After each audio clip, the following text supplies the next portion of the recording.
The following is a presentation of the Matt Talk Podcast Network.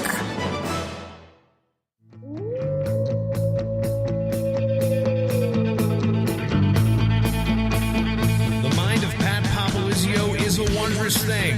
And for you Pac wrestling fans, you'll get to go inside the mind of the Skip each and every episode here on the Pac Mentality Pop-Ins podcast.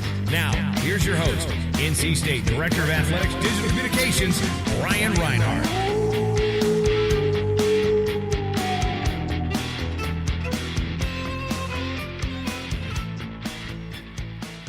It is a great time to be in Raleigh, North Carolina. It's the 2019 World Team Trials come to NC State's Reynolds Coliseum this weekend. We cover that and a whole lot more in this brand new episode of the Pac Mentality Pop-Ins podcast. I am your host, NC State Director of Athletics Digital Communications, Brian Reinhardt. And after many episodes off of this podcast, we see the return of the head coach of the Wolfpack, Pat Popolizio. Now, you have a new boss, so I assume that's why you texted me this morning, want to be back on the podcast. But Pat, welcome back to your own podcast. Hey, it's great to be back and great to have you back in the States. I heard you took a 3-week vacation. 2-week vacation over in Europe. Great. But now we're back in the thick of things here. Your energy level looks really good, too. Good color and everything. 18-hour travel day. Had to drive from D.C. in the middle of the night, but we're here. You texted, you called, you bugged me. Yep. World Team Trials this weekend. It was announced back in February. How excited are you finally for this event to happen in Reynolds Coliseum? Yeah, big weekend ahead here. It's going to be some action-packed wrestling and a first-class event. So it's great to have this right on campus and have everybody come to Raleigh because I think it's a great area for this. There's going to be a lot going on and a lot of things to do in between sessions. So perfect weather as well, too, as I look at the forecast here. It's going to be great, sunny, hot, nice conditions. And we're going to get into all of that and more. But a couple things, since you haven't been on the podcast for about 2 months here, we got to touch on a couple things. Yeah, let's catch up. I see you got nice notes written down this time. I really went all out here with my note-taking. Usually typed up in a nice folder. Now I see we got a hotel. The Holiday Inn Express notepad came in handy. But that's not from our travel, I can see. You have a new boss. Debbie Yao retired. Boo Corrigan, he just joined us. Now, Debbie hired you back in 2012, very influential into the wrestling program, has helped you out tremendously. I just want to ask, before we talk about the new boss, Debbie Yao, first impressions of her, what made you, she really sold you on NC State and the commitment here. How was she instrumental through your last 7 seasons here at NC State? Yeah, big impact. You go back and you look at the opportunity coming here, I think she was the one that helped communicate the vision on what it is that we were trying to accomplish overall as a department. And then, the expectations as a wrestling program. And I think anytime you can find somebody that matches your mentality, I think it's a perfect storm. And that's a little bit of what that was. And, you look at the track record of places she's been and how that's elevated their programs. When she was at Maryland, hiring Santoro and the success and Kerry McCoy had there. I knew that was something we could do here at NC State with the right commitment level and support. And that's, I think, a combination of all that and great assistant coaches and the right athletes and sports info guy stepping up to the plate. I remember that first year, That first year was a little rough. Write articles. Now look at you. Now we got a podcast. I said, who is this guy, Pat Popolizio? Chasing you around the halls. But no, I think that, and the people that she's been able to hire here, they're motivated, hardworking people. And I think it's a great opportunity. Obviously, Boo coming in. There's a lot of great people all around us, and we're excited for the next phase of building a department. And, anytime you have change, it's different, but we're all on board and supportive, and we know that the experiences that someone else has as a great leader, it's going to be the same thing, just keep moving forward. And, we're going to miss Dr. Yao tremendously, and she's been a huge advocate for not just NC State wrestling, but wrestling in general. So that part's going to be tough, but she'll be around, and we're excited for the future as well. She was a huge wrestling fan. One of the biggest things, she's going to be on the podcast later this summer. I thought that was a great get for us. Yes, that's big. But one thing that I noticed, a lot of the former wrestlers here talk about her influence in them, and you might not see that with student athletes in the AD, the relationship with Gwiz and Mock, Tommy Gant, Kevin Jack. They all mention how much they appreciate her going to the NCAA tournaments. How big was she to be around the team and everything? That's big. Our guys pay attention to all that. I think any athlete here on campus, whether you're wrestling or any other sport, you pay attention to the communication that you get from an AD, and that's what I think makes everyone here special. It's that family atmosphere. It still is, and it just takes some time to build those relationships up. So I'm looking forward to the next phase and building that relationship with Boo, because I think once he comes around some of these guys, he'll see exactly what kind of character they have, and I think that's what makes it easy. When you're around good character people, you want to be around that, and she was great about that, and everybody else is as well. And everybody learns from each other, and I think that's what makes good people be successful. And she was a resource for those guys and a great mentor. So it was a good relationship, and I'm sure we'll continue to have other good ones as well. And a little bit of housekeeping. Now, you bombarded me on my honeymoon to do this, and I haven't gotten to it yet. But Adam Hall, he got elevated up to associate head coach. We've known Adam. We've seen him on the sidelines. Very high intense guy doing some duels. Just talk about Adam, how he deserved this, and what this means for your program to keep him here. Yeah, I don't think we've actually put anything out public yet, have we?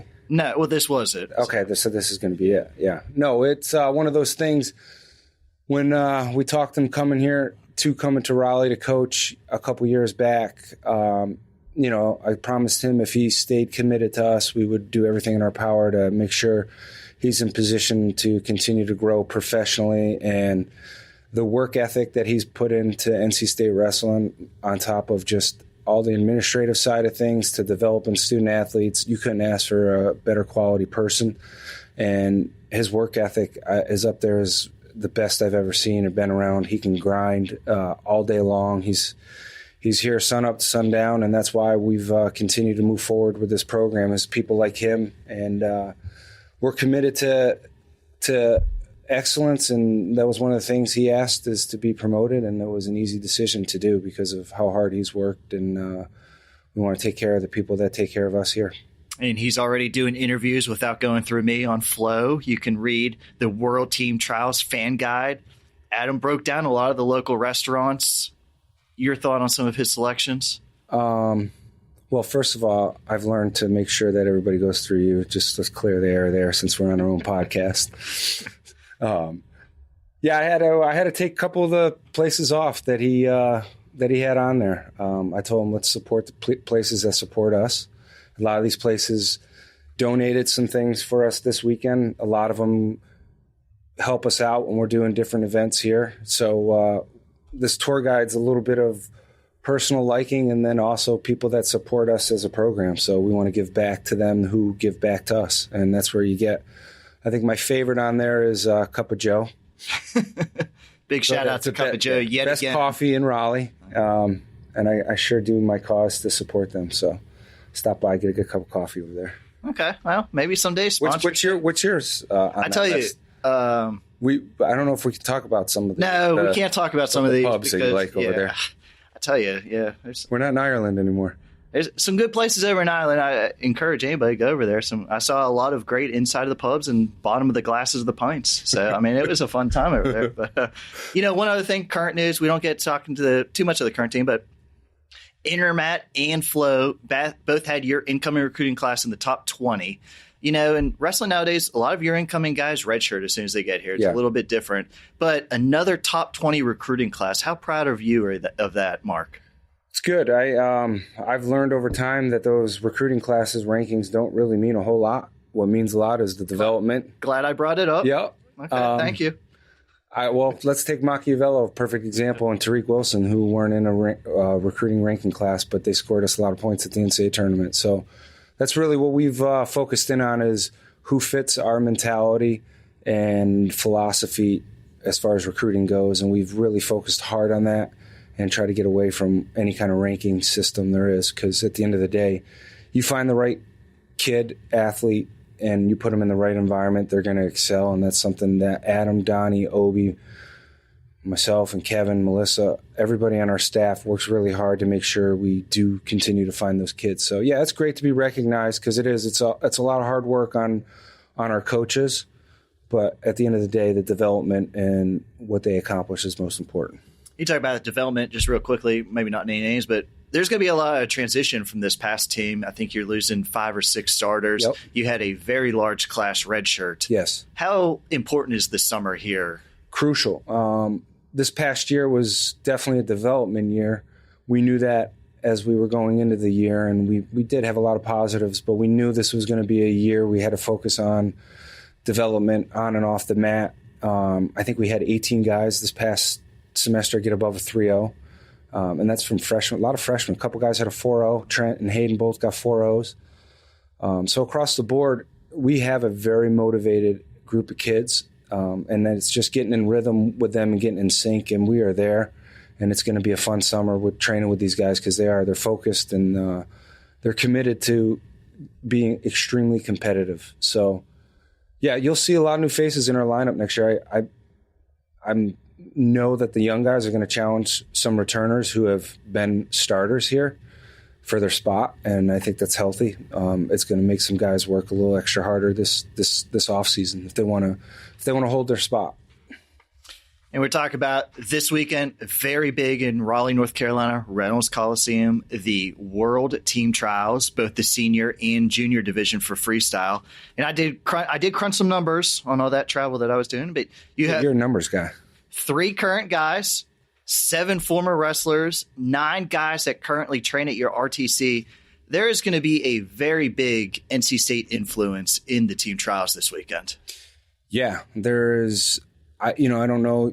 When it's all said and done, we go and look through the brackets, programs that are returning the most guys to the trials. But I think we're up there as one of the teams in the country that has good representation. So that's exciting, having it in our home gym, and then shows that, these guys, to me as a coach, most importantly, is these guys are staying involved in the sport when they're done. So I think that's a testament to the coaches here, making sure it's a positive environment for these guys training and that they continue to love the sport and want to compete.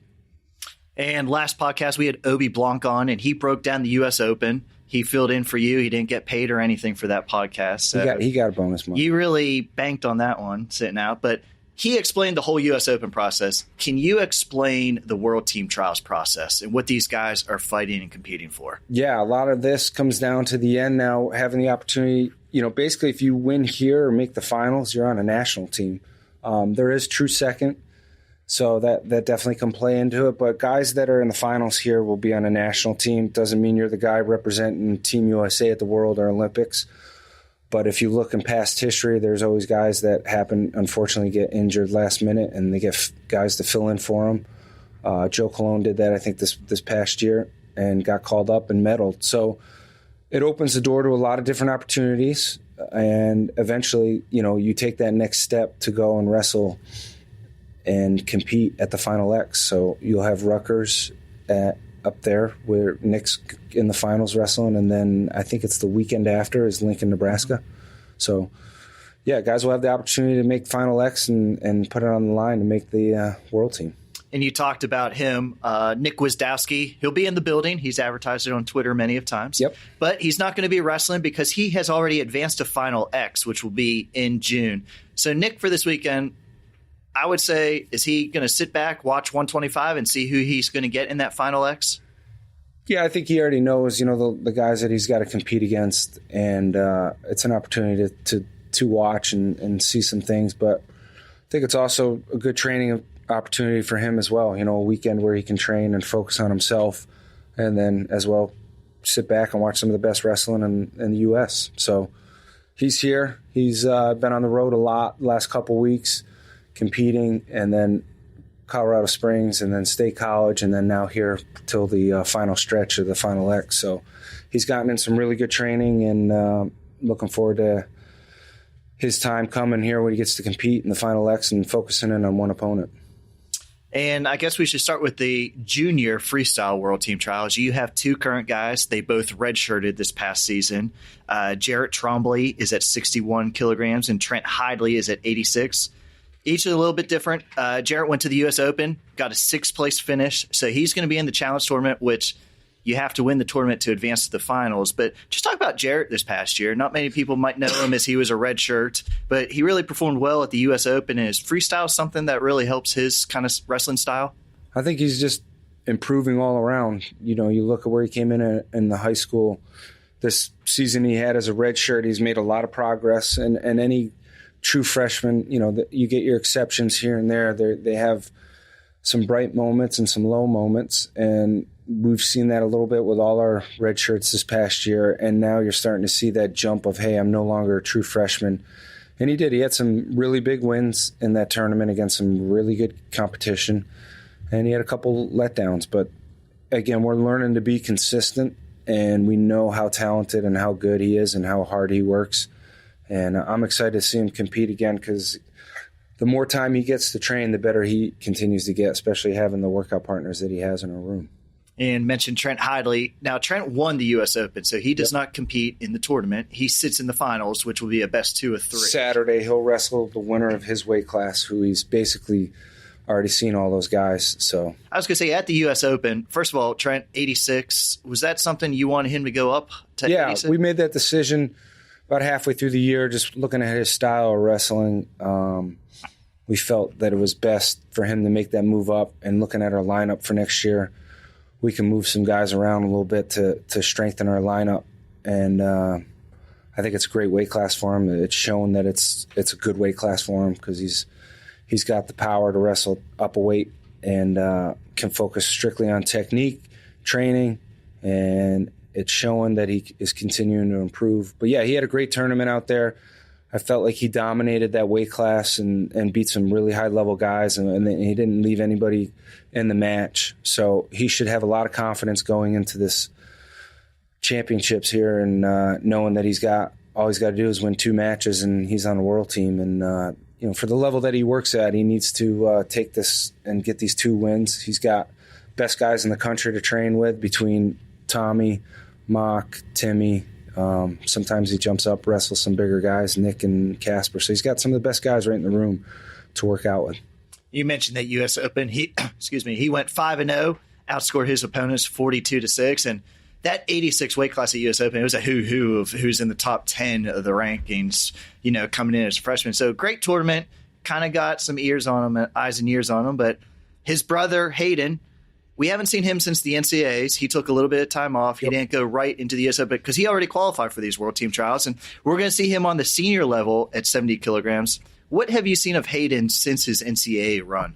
It was good. He needed, we talked about it after the NCAA tournament, and he had been wrestling since he got here on campus. He's been wrestling straight through without any downtime, and we felt this was a good time to he kept training, but we weren't competing in that time, so it was good little physical and mental break for him, but his wrestling's been top notch in that room. He's looked phenomenal. We brought in a couple international athletes as well to train with, and he's looked really good. I'm excited to see him compete because you look at everybody in that weight class, he's been right there in the mix of things with them and has a couple wins over some of those guys as well. So I think he knows where he's at in this weight class, and now we just got to go out and take care of business, and hopefully these guys are fired up to wrestle in their home gym.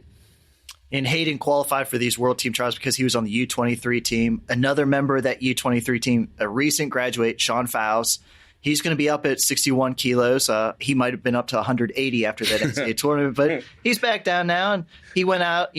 What have you seen from Sean? We really didn't see him too much freestyle here during his last couple of years at NC State, but he's going to be in that senior bracket at 61 looking to also move on. Sean's got a good international style, and I think that showed with him going out and medaling at the UW23s. And it's good for him because I think his college career was focused a lot on weight management, and sometimes that's tough and stressful, and now he's focused strictly on technique and getting better and competing. And he's looked great in our room, and I know he really enjoys wrestling freestyle. And I think that's where a lot of his success came from in high school, as he did. And, he was on a cadet world team as well, and he studies the sport. So it'll be interesting to see. I know a lot of people probably aren't giving him much respect in that weight class right now, and I think someone like that can thrive in that environment. He has graduated. He earned some academic honors from the ACC and all that. Have you taken him out to dinner since his NC State wrestling days? I'm going. I got to take these guys all out. But Sean, I probably should have taken them out this week so I couldn't eat as much. Because I know Adam had these guys over for dinner for the captain's meal, like the last captain's meal, and he said those guys crushed some food. So yeah, they do, and they deserve it. You know, they stay pretty lean during the season, so it's understandable. I think you owe Sean a nice dinner. Yeah, definitely, no problem. You too. Yeah, well, on these sponsorships we got, you know. You have been saying that you owe me some food for a while. We're going to get to. Well, you're busy. You know, you're a busy guy now. Sure. You talked about development. Internationally, in the U.S., one of the biggest guys that has developed has been Tommy Gant. You worked with Tommy, got an NCAA All-American honors during his career, but he's going to be up at 74, one of the favorites to make the finals of the World Team Trials, U.S. Open runner-up. Tommy's just such a big influence on everybody when he's down in that room. Just talk about Tommy Gant.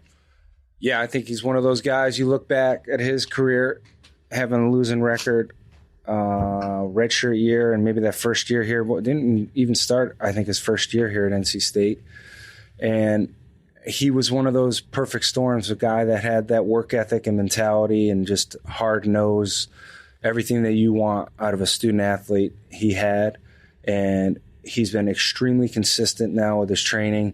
Now that he graduated from grad school and he can focus strictly on wrestling, and you've seen him raise the level for himself and our program. And I think it's that old saying, iron sharpens iron, and having Hayden here and having Q here, having Mock here, and now Trent is in here training. These guys all make each other better. And I think that's, something Tommy's helped with Hayden and Trent. And now you're seeing that come full circle with him preparing. These guys are now prepared to compete with the highest level guys when they're out there competing. Up at 79 kilos, Lee Davis, former NC State wrestler. He went out to the U.S. Open, got 6th place, second straight year in the World Team Trials. He's been down in your RTC the last couple of years. What has Lee brought to the program? He's quietly been building his success and career here at NC State. I think if you look back from his college career and said, hey, Lee Davis, was going to place twice at the U.S. Open and be in the World Team Trials, I don't think too many people would have thought that, but he's been one of the guys that's here consistently working nonstop and brings a lot of positive to this program. Just a great all-around person. And, it gives all these guys fits in our room. These guys all go back and forth. If you're having a bad day in our RTC practices, you're going to know it, and you're going to leave here upset. And that's what I like about it right now. These guys are all around the same weight. They're able to wrestle with each other, and they're all different styles. And it's been really good for these guys to see a different look every day. So that's what's making everybody get to that next level. The Wolfpack RTC has two guys up at 92 kilos, former NC State national champion Michael Macchiavello and your Timmy McCall, who's been at the RTC for many of years here at NC State. Mock was 3rd at the U.S. Open. Timmy was 7th at the U.S. Open. Those guys, they go against each other all the time. What do you think about their chances here in the trials? I think everybody that's wrestling's got a shot to make some noise. And you go back, you look, and you watch some film. There's some mistakes these guys made that they know they're professionals now, and they can focus in on it, make their adjustments, and it's a different match when we go and compete next time. And you got to show up and be ready to go, because everybody that you're going to compete against at this level is really good. And I like where we're at. I like the training that these guys been doing. Obi's been running a lot of the workouts, and mentally and physically these guys are ready to compete. And we got to take advantage of being here in our home gym and having a little bit of that momentum behind them.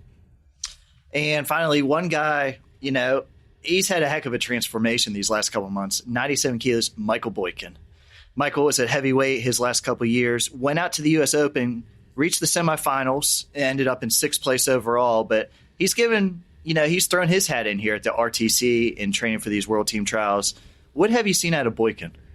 I think it was one of those, he finished his college career, and a lot of times it's a tough transition when you go from college to the real world, and he did a little bit of that, realized he wasn't ready to quite make that commitment there, came back after a knee injury and really focused on his training, and he dropped some serious weight, and hats off to him for having the discipline, because again, he did it all on his own. Once you're done with college, you got to be self-motivated, and that's something he decided to do himself. He lost the weight, and he's back to his days where he's got some some good abs, looking good out there. He talks about it all the time. But, yeah, he's dangerous. I watch him wrestle in the room with Nick, and he gives these guys his style of wrestling is very challenging. He's a very powerful, hard to score on kind of guy, and when he wants to score, he can score. And freestyle is a good style for him, having the push-outs and powering through some guys. So it'll be interesting to see him wrestle this weekend because he made the semis at the U.S. Open and then had a little bit of a letdown on day 2 making weight, but I think he fixed what he needed to be ready for that, and he's ready to make some noise here. And we just went over 9 guys that are currently training here that are going to be in these World Team Trials. Again, I think that's just a number that's phenomenal. But 2 of your former NC State wrestlers now training at other schools and other locations. They're also going to be down here in Raleigh, once again competing in Reynolds Coliseum. Joe D'Angelo, he was a 125er for you. He's going to be at 55, and he's actually going to be in Greco, which I watched Greco for the first time. It was definitely interesting. I just recently started watching some Greco. And Mike Kosoy, he's out at Arizona State now training, but he was a heavyweight. He's going to be at 125. As a former head coach, how proud are you to see even more of your guys still competing at this level, still making these kind of tournaments? It's exciting, and those guys have continued to evolve and get better. And Kosoy comes every now and then. He'll be in Raleigh. I think it was a couple months back. He was here working out with Nick. He's been jumping around all over the place to different international tournaments and has really elevated his game. And it's been a different look for him, which I think has been healthy. Joe D'Angelo, has been doing great on the coaching circuit. And being from the state of North Carolina, I know he's going to get a lot of people here in Raleigh supporting him. And he was one of the guys, when we were first trying to get some spark into this program, he was one of the guys that transferred here and qualified for the NCAA tournament, so we were thankful for that. But, yeah, both those guys have left their mark with our program and now are doing some great things where they're at, and we're really happy to see that and looking forward to having them back in Reynolds. And as we talked about these World Team Trials, even though Reynolds Coliseum is hosting, a lot of people and a lot of different names have come across and have really helped out. This is obviously a USA Wrestling event, but NCUSA Wrestling has also been very instrumental and is one of the hosts. Greater Raleigh Sports Alliance is always bringing great events here. Wolfpack RTC, as we mentioned, Oak Grove Technologies. There were just so many people involved with bringing the World Team Trials to Raleigh this weekend. Absolutely. There's a lot that goes on to make an event like this become realistic on a lot of different levels. Financially, probably one of the most stressful, and having, the different organizations step up, and whether it was some kind of physical donation or some financial donation or whatever product they were willing to give has really helped and make this a first-class event, because I do think the venue that we're going to host this in is going to be really good. And then we had a lot of local different restaurants and people donate stuff for our hospitality room and some free lunches and dinners for all the refs and whatnot. So there is a lot of moving components, and the administration here has been unbelievable. Colleen, with what she's been able to do over in Reynolds and clear things out. I know Adina's been working nonstop along with Melissa, Kelly, and Laura.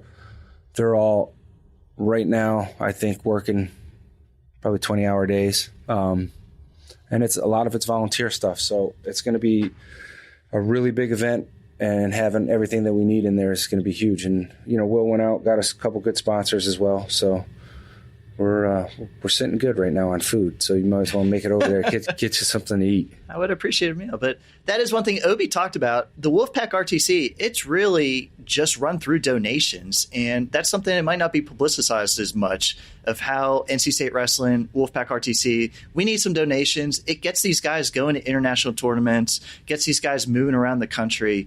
How is that for a college head coach working with donations and trying to bring in some money and just funding this program? Yeah, it becomes, it's one of those where you got to get creative, and I think things evolved as far as what the demands are as being a college coach, at least in wrestling, and now it's resources matter tremendously, and we're thankful to have these guys want to stay in Raleigh and train, and it's our job to continue to make sure that they get their needs met. We just brought some people in internationally so we could get a different look.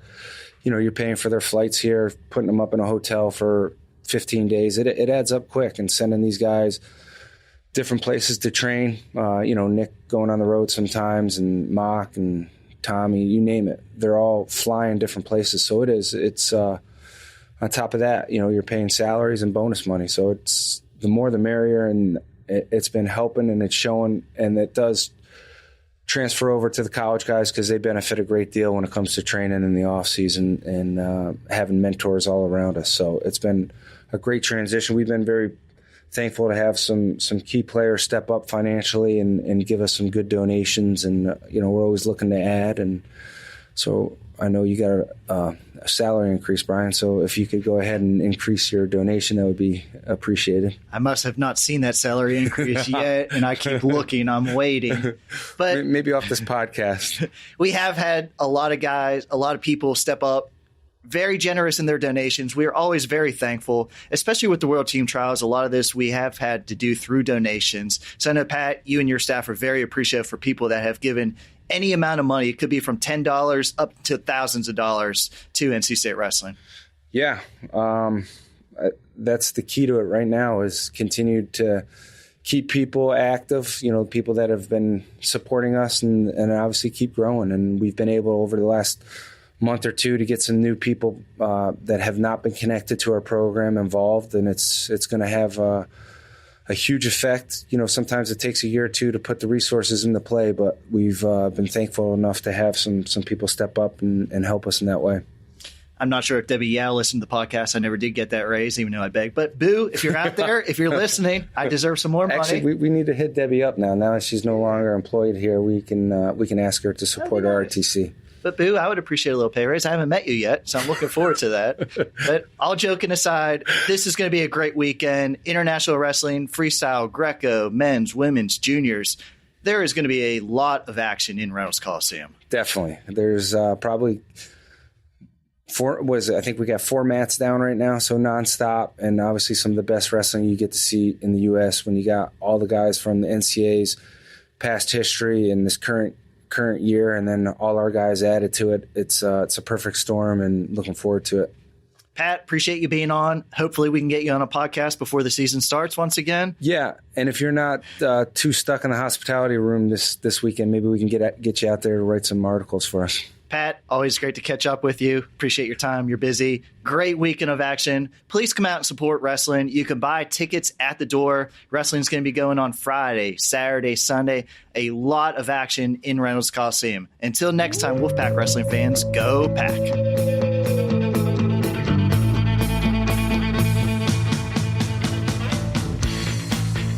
The Pack Mentality Pop-Ins podcast is produced by the Mat Talk Podcast Network.